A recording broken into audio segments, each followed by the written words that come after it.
Hey everyone, welcome back. Today I want to spend a little bit of time talking about postural changes that can take you over to one side or the other. They can get you lateralized and living in an asymmetry. And so I know that you've all seen this. We're only going to talk about the pelvis through the upper body. That doesn't even begin to discuss what's going on from the waist and below, but we'll start from the waist and above.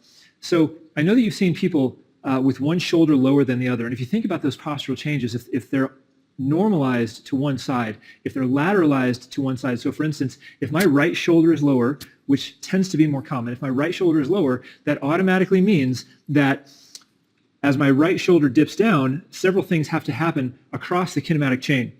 So the right shoulder and the right shoulder blade are now going to dump forward. The right obliques are going to become hypertonic. The left obliques are going to become disengaged, and you're essentially going to now lean to the right side. That also means that the left hip is going to come forward, and that's going to create changes down the chain. The other thing I want to point out for the purposes of this video is that once all of that happens, you'll notice that my neck is now side bent to the left. So let's talk about one simple exercise that can begin getting your whole body going the other direction. Okay, so now that we have our postural diagnosis, now that we know that we're right side bent, our left hip is forward, our right shoulder is forward, and our right rib cage is compressed. Our left rib cage is actually opened up and externally rotated. Neck is side bent slightly to the left. We're simply going to do that with a postural exercise and a specific breathing technique. So a really simple exercise. We'll get into what's called a Z-sit position. I'm going to sit on my right hip for the purposes of the postural diagnosis that we just went over, and I'm going to place the bottom of my right foot against my left thigh. My left heel is going to be behind my hip. Now, in this position, I'm going to reach my right arm out just a little bit, so I've got a nice A-frame position here. I'm going to now sink my right shoulder, sink my whole body into my right shoulder up to my right ear.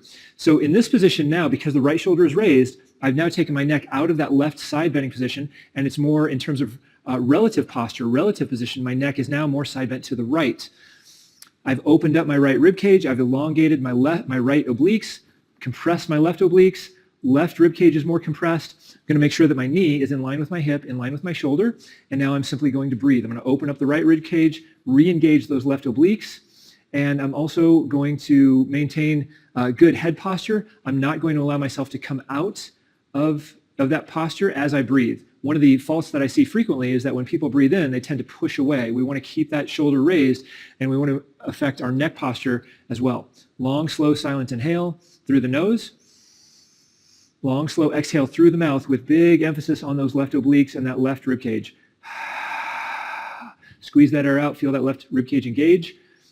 Now I want to breathe in, long, slow, silent again. Feel the right rib cage expand.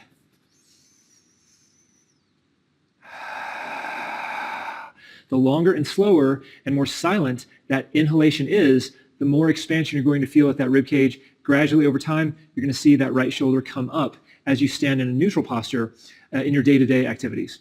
I hope that was helpful. If you have any questions about that, let us know, and we will see you here again soon.